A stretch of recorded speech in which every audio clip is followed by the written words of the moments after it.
Jadi salah satu kewajiban kita menjaga amanat saat bertanya, tolong, terutama ibu-ibu, cuba tanya kepada siapa. InsyaAllah saya yakin banyak ustaz yang lebih baik daripada saya dari sisi ilmu, dari sisi takwa. Jadi jangan berfikir, oh maksudnya Syekh tanya kepada saya. Tidak. Malah justru saya paling senang orang tak tanya kepada saya. Kenapa? Karena saya tahu jawaban saya kepada orang yang bertanya, saya akan bertanggung jawab di hadapan Allah hari kiamat. Oleh karena itu saya dah senang.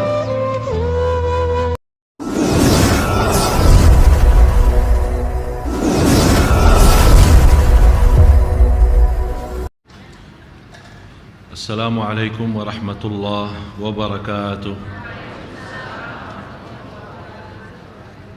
Alhamdulillahi rabbil alamin. Wa ashhadu an la ilaha illallah wahdahu la syarika lahu waliyus salihin. Wa ashhadu anna sayyidana wa nabiyyana Muhammadan abdullahi wa rasuluhu as-sadiqul amin. Allahumma salli wa sallim wa barik ala sayyidina Muhammad wa ala alihi wa sahbihi wa man tabi'ahum bi ihsanin ila yaumiddin. Subhanaka la ilma lana illa ma 'allamtana innaka antal alimul hakim. Maha suci Allah, saya tidak mempunyai ilmu apa-apa, hanya saja apa yang diberikan oleh Allah Subhanahu wa ta'ala. Segala sesuatu yang kita miliki sesungguhnya milik Allah. Oleh karena itu jangan anda sedih atas kehilangan dan kekurangan sesuatu, karena semuanya dari Allah dan kembali kepada Allah Subhanahu wa ta'ala. La hawla wa la quwwata illa billahil aliyyil azim. Para jamaah sekalian, jamaah Masjid Agung Sunda Kelapa, bapak-bapak, ibu-ibu yang semoga dimuliakan dan diberkahi Allah Subhanahu wa ta'ala. Baru saja kami bagikan brosur. Yang belum dapat boleh nanti habis salat di belakang ada yang bagikan. Dan kami harap yang berkenan hadir acara meresmian majlis ta'lim insyaallah tanggal 1 Januari bulan Januari 2013 lepas zuhur jam 1 siang.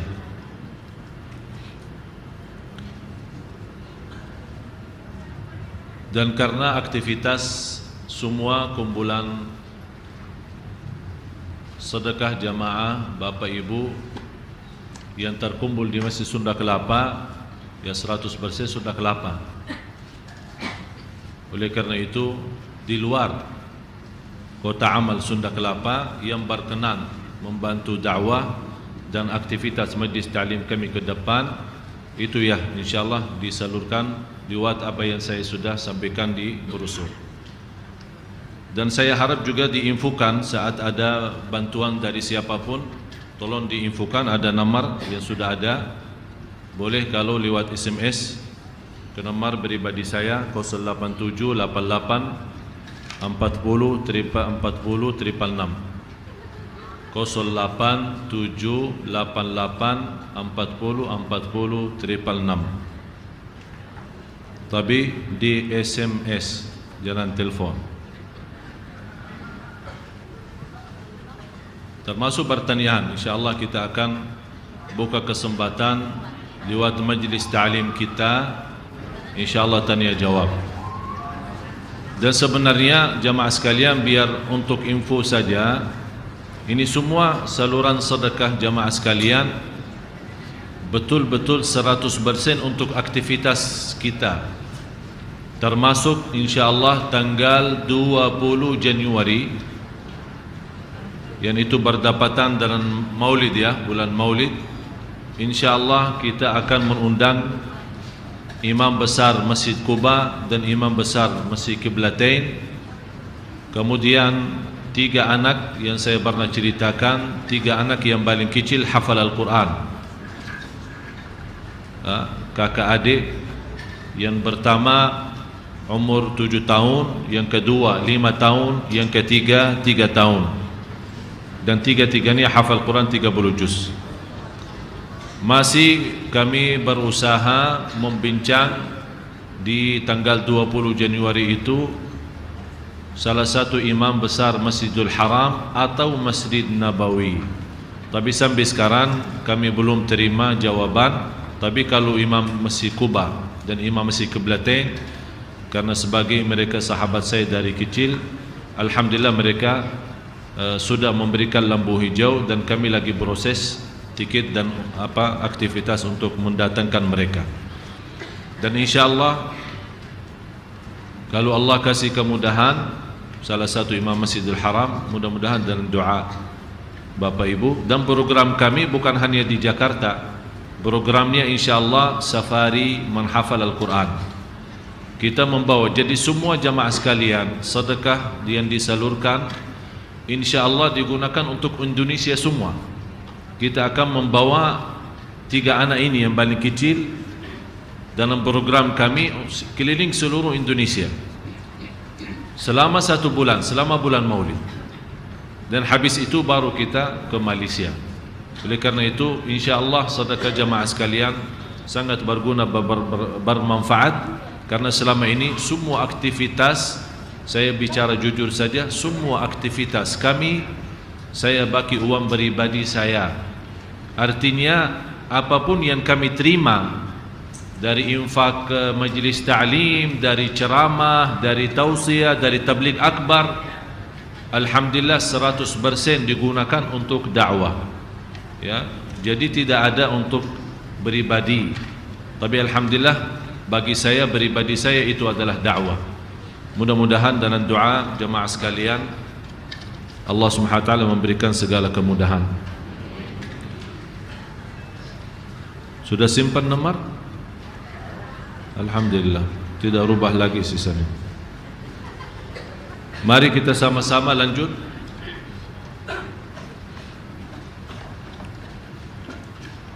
Masih kita membahas ciri-ciri hari kiamat.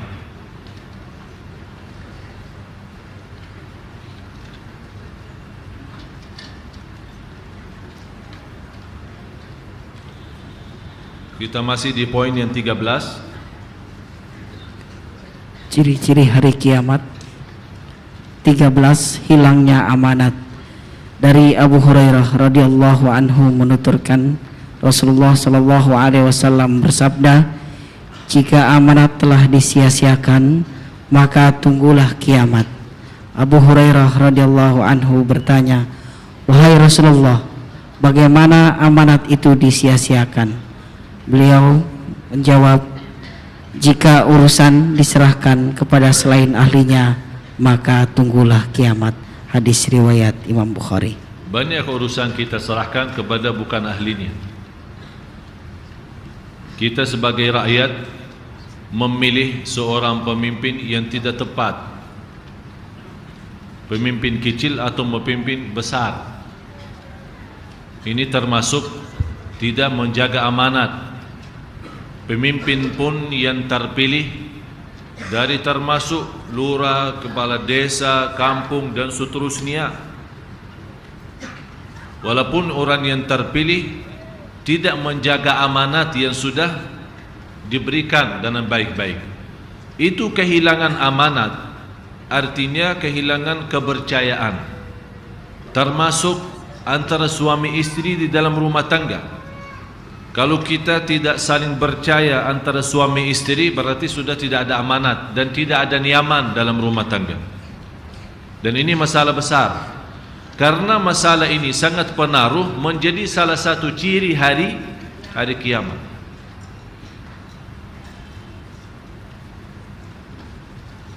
Apalagi kita menamanahkan orang yang menjadi pemimpin dalam agama kita. Ini berat sekali.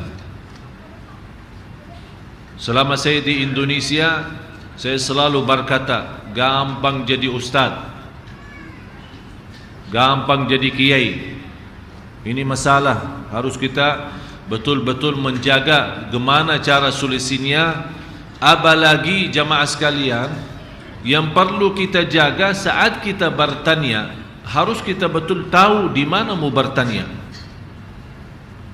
Sering kita menerima laporan daripada jamaah, mendapatkan belajaran dari Ustaz A, Ustaz B, Ustaz C, tapi sayang sekali belajaran yang dia dapat bukan malah benar, malah menyesatkan. Sampai ada berkata-kata ini boleh atau hal-hal tak boleh dibolehkan, atau hal yang boleh tidak dibolehkan. Ini bermasalah karena yang kita tanyakan ustaz itu sebenarnya bukan ahlinya. Apalagi dalam soalan fikih, yang semestinya kalau seorang ustaz yang sudah berani berdakwah, sudah berani memimpin majlis ta'lim, apalagi dalam bidang fikih, minimal dia mengerti perbedaan mazhab. Itu minimal. Artinya bukan hanya dia faham mazhab Syafi'i, dia faham Syafi'i, Hanafi, Hanbali, Hanafi, Maliki. Dan saat dia menyampaikan kepada jamaah, karena jamaah di Indonesia mengikuti mazhab Imam Syafi'i, berarti dia memberikan ilmunya sesuai mazhab Imam Syafi'i. Jadi jamaah sekalian, hati-hati saat bertanya soal agama. Apalagi orang yang sering, ini satu tradisi kebiasaan di Indonesia, sering selalu minta amalan. Saya selalu menerima SMS, menerima BB atau email, ini tolong kasih saya amalan. Saya kalau balas, jagalah salatnya baik-baik, itu namanya amalan. Tak, saya mau amalan. Terus apa maksudnya? Udah saya kasih zikir sebanyak-banyaknya. Ada zikir tertentu? Udah saya kasih zikir yang tertentu. Ada jumlah tertentu? Jadi seolah-olah ini kesenangan, mohon maaf ya, kesenangan Indonesia kalau kita berkata amalan, baca 4444 Qul huwallahu ahad, itu dianggap amalan. Padahal tak ada dasar itu, tak ada Quran. Mau baca Qul huwallahu ahad sebanyak-banyaknya, banyak, biar sejuta boleh, silakan, tapi jangan dibatasi. Kalau mau dibatasi, mesti ada hadisnya. Apa yang boleh dibatasi Qul huwallahu ahad? Ada hadisnya. Rasulullah SAW bersabda, barang siapa yang baca Qul huwallahu ahad dalam satu hari 10 kali dapat rumah di dalam surga. Hadis sahih. Berarti ini kan sudah dibatasi. Kalau kita mau batasi sampai 10, berarti sudah dibenarkan oleh Rasulullah SAW. Di luar itu tidak boleh, bebas. Bukan tidak boleh banyak-banyak, malah justru banyak zikir itu baik. Karena Allah berfirman, ya ayyuhalladzina amanu dzkurullaha dzikran katsira, berzikirlah sebanyak-banyaknya. Jadi salah satu kewajiban kita menjaga amanat saat bertanya, tolong, terutama ibu-ibu, cuba tanya kepada siapa. InsyaAllah saya yakin banyak ustaz yang lebih baik daripada saya dari sisi ilmu, dari sisi takwa. Jadi jangan berfikir, maksudnya Syekh tanya kepada saya. Tidak. Malah justru saya paling senang orang tak tanya kepada saya. Kenapa? Karena saya tahu jawaban saya kepada orang yang bertanya, saya akan bertanggung jawab di hadapan Allah hari kiamat. Oleh karena itu saya tak senang. Apalagi bersoalan yang ruwet, masalah soalan suami istri, sudah ada protes atau marah di rumah, kemudian suaminya pulang atau pergi, hilang sekian lama, tidak dinafkahi, tidak apa-apa macam-macam. Oh maaf, cari ustaz lain yang jawab, saya tak mau jawab. Karena serba salah. Kalau kita jawab tidak jatuh talak, ya salah. Kalau kita jawab jatuh talak, berarti kita bacahin satu keluarga. Berarti jamaah sekalian, ini urusan tanya jawab. Apalagi dalam bersoalan yang bukan fikih, ya, soalan sehari-hari yang kita hadapi, apalagi dalam usaha, adalah dalam bisnis. Ini sangat luar biasa. Seperti ada seorang bertanya kepada saya, hamil di luar nikah. Dah tahu seorang dari luar negeri, dah perlu sebut negara, dari luar negeri, kayaknya sama-sama suka, akhirnya hamil, dijanjikan mau nikah, begitu dia dengar yang perempuan hamil, yang orang itu larikan diri. Ini kan masalah. Sekarang dia bertanya, solusinya apa? Saya mau nikah dengan orang Indonesia, tapi saya tidak mau cerita saya hamil. Untuk niatnya apa? Untuk menutupi aib. Ini sebenarnya memang aib ya. Tapi rezekinya banyak, masalahnya banyak, mengakibatkan banyak masalah. Kalau menutupi persoalan seperti ini, seandainya nikah, ada seorang sujud, tambah dia tahu sudah nikah, tiba-tiba istri ini bilang, oh, kabar berita baik, kabar gembira, saya hamil. Oh, senang suaminya. Besok-besok melahirkan atas nama siapa? Atas nama orang Indonesia. Ini masalah ada kaitan warisan, turunan, bermacam-macam. Ini dosanya luar biasa.